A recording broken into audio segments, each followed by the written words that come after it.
வணக்கம், welcome to my channel. உய்ய ஒரே வழி உடையவர் திருவடி. நாம் தினமொரு பாசுரம் என்ற தலைப்பில் திருப்பாவையின் பாசுரங்களை அனுபவிச்சுட்டு வரோம். இன்றைக்கி நம்ம பார்க்க போகிறது திருப்பாவையின் 19வது பாசுரம். குத்து விளக்கெரிய கோட்டுக்கால் கட்டில் மேல் மெத்தென்ற பஞ்ச சயனத்தின் மேலேறி கொத்தலர் பூங்குழல் நப்பின்னை கொங்கை மேல் வைத்து கிடந்த மலர் மார்பா வாய் திறவாய் மைத்தட கண்ணினாய் நீ உன் மணாளனை எத்தனை போதும் துயிலெழ ஒட்டாய்கான் எத்தனையேலும் பிரிவாற்றற் கில்லையால் தத்துவமன்று தகவலேலோர் எம்பாவாய். இந்த பாசுரத்தில் ஆண்டாள் நாச்சியார் யாருடன் பேசுவதாக அமைந்திருக்கிறது அப்படின்னா, நப்பின்னை என்கின்ற கண்ணனின் மனைவியோடு பேசுவதாகத்தான் இப்பாசுரம் அமைந்திருக்கு.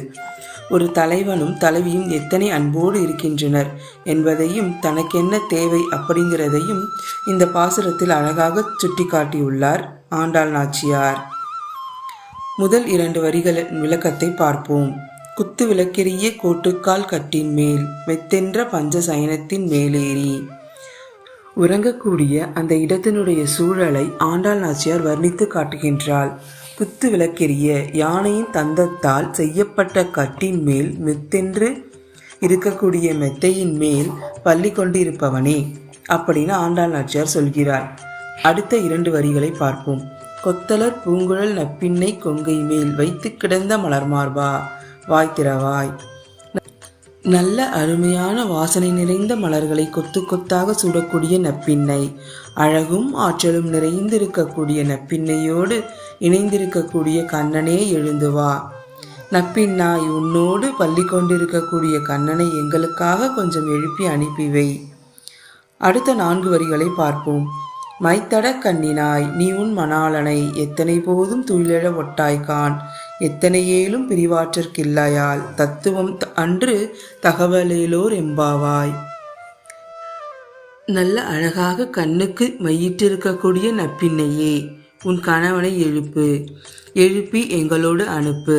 நீ மட்டும் அவரின் கருணையை பெற வேண்டும் என்று நினைக்காதே, அடுத்தவர்களுக்கும் அந்த கருணையை தர வேண்டும் என்று நினை. என்னால் என் கணவனை பிரிய முடியாது என்று ஏன் நீ நினைக்கவே கூடாது, அப்படி பேசவும் கூடாது. நீ சாதாரண பெண் அல்ல, கண்ணனுக்கு மனைவி. அவர் எப்போதும் உன் உள்ளத்தில்தான் இருக்கிறார். ஆகவே எந்த காரணமும் சொல்லாமல் கண்ணனை எங்களுக்கு அனுப்பிவை என்று இந்த பாசுரத்தை நிறைவு செய்கிறாள் ஆண்டாள் நாச்சியார். இந்த பாசுரத்தின் தாற்பயமாக என்ன சொல்றாருன்னா, இறைவனின் கருணை என்பது ஒருவருக்கு மட்டும் பாத்தியப்பட்டதல்ல, எல்லோருக்கும் உரியது என்று பதிவு செய்துள்ளார். இன்று நாம் 19ஆம் பாசுரத்தை அனுபவித்தோம். நாளை அடுத்த பாசுரத்தில் சந்திப்போம். ஆண்டாள் நாச்சியார் திருவடிகளே சரணம். நன்றி. இந்த வீடியோ உங்களுக்கு பிடிச்சிருந்தா லைக் பண்ணுங்க, ஷேர் பண்ணுங்க, மறக்காம சப்ஸ்கிரைப் பண்ணுங்க.